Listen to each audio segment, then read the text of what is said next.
નકલી ચલણી નોટ મામલે ક્રાઇમ બ્રાન્ચે વધુ એક આરોપીની ધરપકડ કરી છે। સુરતના ભાવેશ ગજેરાને પોલીસે ઝડપી લીધો, જે નવેમ્બર 2025 દરમિયાન આ કૌભાંડ સાથે સંકળાયેલો હોવાનું સામે આવ્યું છે। આરોપી દ્વારા નોટો છપાયા બાદ ગ્રાહકો શોધી કાઢવાની બાંહેધરી આપવામાં આવી હતી અને અમદાવાદના એક વ્યક્તિ સાથે 40% કમિશનના સોદા અંગે પણ માહિતી મળી છે। પોલીસ મુજબ આરોપી 20 લાખ રૂપિયાની નકલી ચલણી નોટ આપવાની ખાતરી આપી હતી। हाल तेनी सूरतथी धरपकड़ बाद कोर्टमांथी 6 दिवसना रिमांड मेळववामां आव्या छे।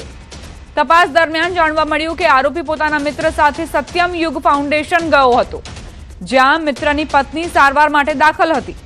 हाल पोलीसे नकली नोटोना उपयोग अंगे तपास हाथ धरी छे अने कस्टम विभाग पासेथी पार्सल संबंधित माहिती पण मांगवामां આવી છે। જ્યારે નોટ છપાઈ જશે ત્યારે બજારમાં ફરતી કરવા માટે કમિશનથી ગ્રાહક પૂર્તિ આપશે તેવી એને બાંહેધરી આપેલી હતી અને તે પણ કાવતરાના એક ભાગમાં મહત્વની ભૂમિકા એને ભજવેલી હતી। આરોપીને સુરત ખાતેથી અત્રે તપાસ અર્થે લાવી અને ધરપકડ કરવામાં આવેલી છે અને નામદાર કોર્ટમાં રજૂ કરી અને દિન 6ના રિમાન્ડ મેળવવામાં આવેલ છે। मोरबीमां वांकानेरना अरणी टींबा गामे अत्यंत हृदयद्रावक घटना सामे आवी। कोई पाषाण हृदयनी अजाणी महिलाए पोतानी नवजात मासूम बाळकीने त्यजी देता रखडता प्राणीओए तेने फाड़ी खाधी होवानुं बहार आव्युं। निसहाय हालतमां फेंकी देवायेली आ मासूम बाळकीनो मृतदेह मळी आवता समग्र पंथकमां अरेराटी व्यापी छे।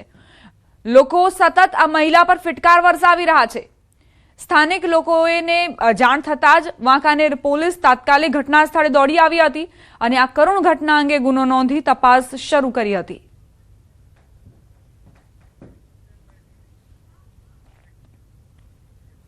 કચ્છના રાપર તાલુકાના મોટી હમીરપુર ગામે મંદિર ચોરીનો ભેદ ઉકેલાયો। ચોરી મામલે પોલીસે 2 આરોપીઓને સકંજામાં લીધા છે। હમીરપુર ગામમાં થોડા દિવસો અગાઉ થયેલી મંદિર ચોરીની ઘટના જે બાદ પોલીસ એક્શનમાં આવી। आ बनावे समग्र विस्तार में हड़कंप मचाव्यो हतो, कारण के मंदिरमांथी कीमती आभूषणोनी चोरी कराई हती। घटनानी जाण थता ज आडेसर पोलीस हरकतमां आवी अने तात्कालिक तपास शरू करी हती। तपास दरमियान पोलीसे टेक्निकल तेमज मानव सूत्रोना आधारे 2 शंकास्पद ईसमोने झड़पी पाड्या हता। कड़क पूछपरछ करता आरोपीओए मंदिर चोरीनी कबूलात आपी दीधी हती। पोलीसे तेमनी पासेथी चोरायेला सोना चांदीना आभूषणो पण कब्जे करी लीधा छे, जे मंदिरमांथी चोराया हता। જેમાં જે 2 લોકો છે, એક છે પાંચાભાઈ વિભાભાઈ કોળી અને બીજો જે છે જાવેદભાઈ આદમભાઈ કાંચી। એ બંને લોકોએ આ જે મંદિર ચોરીના બનાવોને અંજામ આપેલ હોય એવી હકીકત મળેલ હતી, જેના આધારે એ લોકોને આડેસર પોસ્ટ વિસ્તારથી જે છે પકડી પાડવામાં આવેલ છે।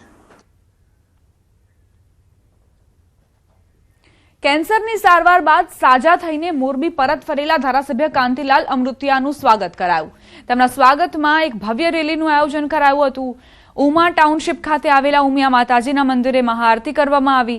ત્યારબાદ આ રેલી દરબારગઢથી શરૂ થઈને ગ્રીન ચોક, નહેરુ ગેટ, રવાપર રોડ થઈને બાપા સીતારામ ચોક ખાતે પહોંચી હતી, જ્યાં એક મહાસભા યોજાઈ હતી। સંસ્કૃત વિદ્યાલયના વિદ્યાર્થીઓ દ્વારા મંત્રોચ્ચાર કરવામાં આવ્યા હતા।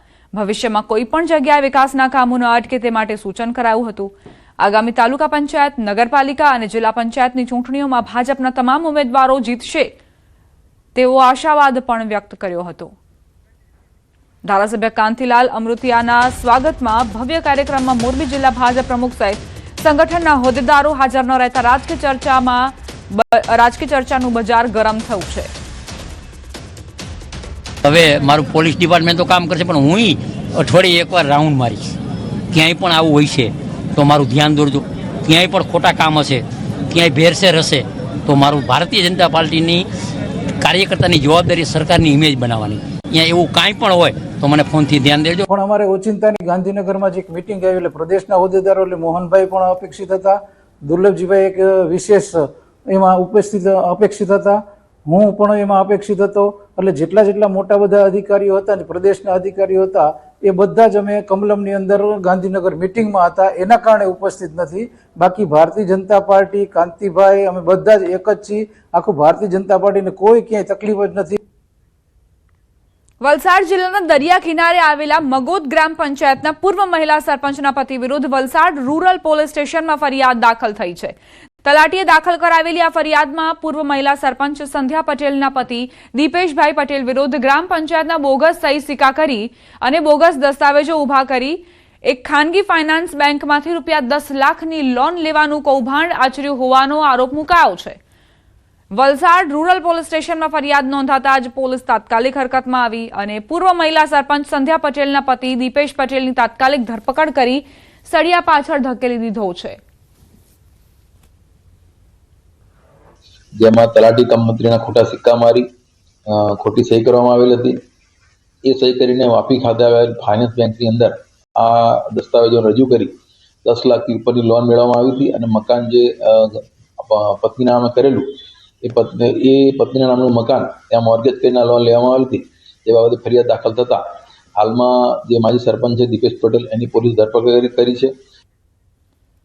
ગુજરાત પર આવેલી કુદરતી આફતે ખેડૂતોને સંકટમાં મૂકી દીધા છે. આખું વર્ષ મહેનત કરતા ખેડૂતોના પાકને કમોસમી વરસાદની નજર લાગી ગઈ છે અને પાક બરબાદ થઈ જાય છે. ખાસ કરીને ઘઉંનો પાક જ્યારે ખેતરમાં તૈયાર પડ્યો છે ત્યારે જો વરસાદ પડે તો ખેડૂતોને રાતા પાણીએ રોવાનો વારો આવી શકે છે. એક તરફ મોંઘા બિયારણ અને ખાતર અને તે બાદ માંડ પાક તૈયાર થયો હોય ત્યાં હવે 29 અને 30 માર્ચના રોજ વરસાદની આગાહી છે.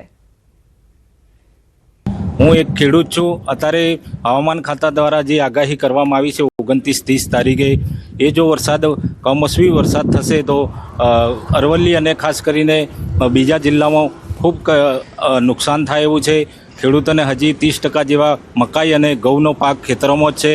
સાથે ઢોર માટે જે ઉકેલ રાખવામાં આવે છે તે પણ બહાર છે. તેથી ખેડૂતને હાલ જો વરસાદ કમોસમી થશે તો સારું એવું નુકસાન થાય એવું છે. આ 29-30 તારીખની આગાહીની વાત મળી છે કે 29-30 તારીખે વરસાદની આગાહી છે, પણ અમારે અત્યારે તો મજૂર નથી મળતા. અડધા ઘઉં વાઢેલા પડ્યા છે, અડધા ઘઉં ઊભા છે, અમુક જે ઘઉં ઠેસરમાં કાઢ્યા છે એનું ભૂસું ખેતરમાં પડ્યું છે. જો આ 29 અને 30 તારીખે જો વરસાદ થશે તો અમારી ખેડૂતની હાલત બિલકુલ કફોડી થઈ જશે. કશું હાથમાં આવે એવું લાગતું નથી.